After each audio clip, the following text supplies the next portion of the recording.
نمائندہ مقرر کرنا چاہتے ہیں یونائٹڈ نیشن کے اندر، جبکہ جو افغانستان کی پہلی حکومت تھی ان کا نمائندہ ابھی تک وہاں پر کام کر رہا ہے، وہ موجود ہے، اور انہوں نے یہ اپنے خط میں لکھا تھا کہ ہمیں خطاب کرنے کی دعوت دی جائے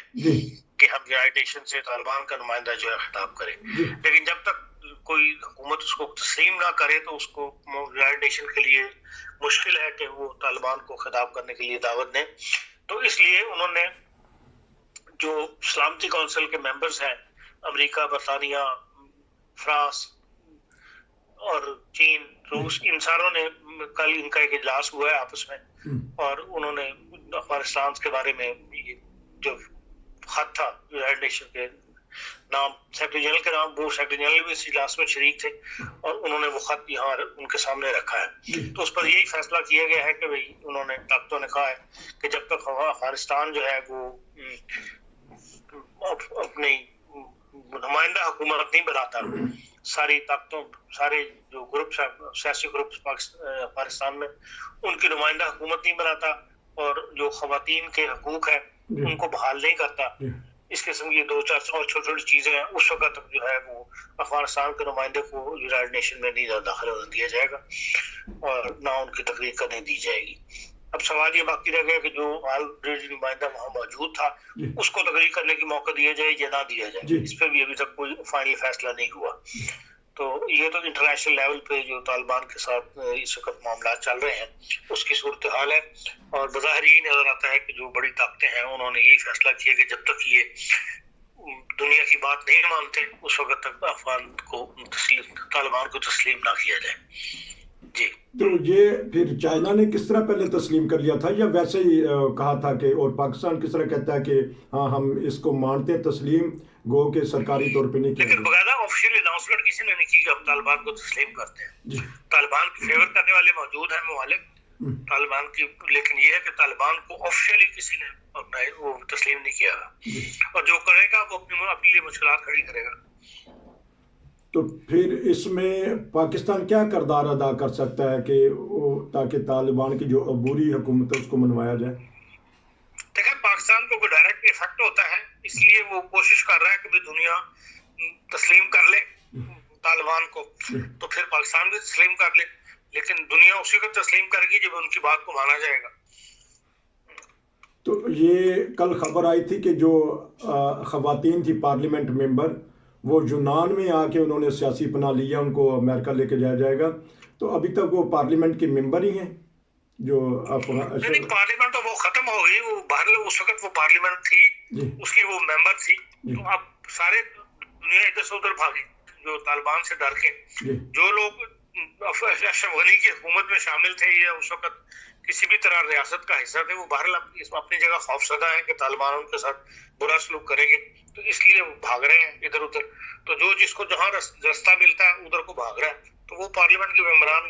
ایران پہنچنے میں کامیاب ہوں گے تو وہاں سے اپلائی کر دیا۔ تو حامد کرزئی اور عبداللہ کس طرح کس مقصد کے لیے بیٹھے ہیں کہ وہ بھی جانا چاہتے ہیں یا کسی مسئلے کے تحت رکے ہیں؟ وہ دیکھیں، عبداللہ اور حامد کرزئی جو ہیں ان کو یقیناً انٹرنیشنل جو بڑی طاقتیں ہیں ان کی طرف سے یہ حکم ہوگا کہ بھئی آپ یہاں بیٹھیں تاکہ کوئی تو ان کے ساتھ گفت و شنید کر سکے، طالبان کے ساتھ گفتگو کرنے کے لیے کوئی تو ذریعہ چاہیے نا۔ تو جو طالبان اور جو عبداللہ اور حامد کرزئی ہیں، اگر ان کی ابھی تک طالبان کے ساتھ نہیں بن سکی تو اس کی وجہ یہی ہے کہ یہ مغرب کی بات کر رہے ہوں گے، جو دوسری طاقتیں ہیں ان کی بات کر رہے ہوں گے، جن کی نمائندگی جنہوں نے ان کو افغانستان میں اقتدار لے کر دیا تھا، انہیں کی بات کر رہے ہوں گے، تو وہ طالبان نہیں مان رہے، اس لیے ان کو بڑی طاقتوں نے ابھی تک وہی رکھا ہوا ہے، اور باقی کو وہ ہیں پشتون ہیں دونوں، اور ان کے بہرحال طالبان بھی زیادہ تر پشتون ہی ہیں، تو اس لحاظ سے یہ کہ بھئی ایک رابطے کے لیے ایک طاقت یا رابطہ کا ایک ذریعہ جو ہے وہ وہاں رکھا ہوا ہے انہوں نے۔ اچھا، تو ایک سوال ہے کہ بہت سارے سربراہان گئے ہیں یو این او کرنے کے لیے خطاب، تو ہمارے وزیر اعظم صاحب کیوں نہیں جا رہے؟ امریکہ کی اس کی وجہ سے، رویے کی وجہ سے؟ نہیں، ابھی تک تو یہی تھا کہ وہ جائیں گے اور وہاں مطلب خطاب کریں گے، لیکن سارے لوگ وہاں آن لائن ہی خطاب کر رہے ہیں، تو اس لیے ہو سکتا ہے کہ بھئی کسی مرحلے پہ آ کے آن لائن ہی خطاب کرنا ہے انہوں نے تو پاکستان سے کر لیں، لیکن بہرحال ابھی تک متضاد خبریں آتی ہیں، کبھی آتا ہے جا رہے ہیں، کبھی آتا ہے کہ نہیں آن لائن خطاب کریں گے،